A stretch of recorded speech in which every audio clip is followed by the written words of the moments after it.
तब तो तू बड़ा तेज हो। हमरा तो लागत है कि तू स्कूल में पढ़े ना जाता हो, ये सब करे जाता हो। पढ़े ना जाइले तो लड़ाई जाइला।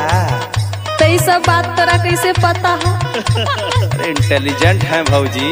हाँ पूछा ना। और सुना सुनावा। और एगो सवाल और तोरा से करत है, एकरो ते का जवाब दा। अरे एकदम बिल्कुल जवाब दे, पूछा ना। हाँ बोलत है। बोला। कवन कमवा त दिने से ज्यादा त राती के होला मजा दार।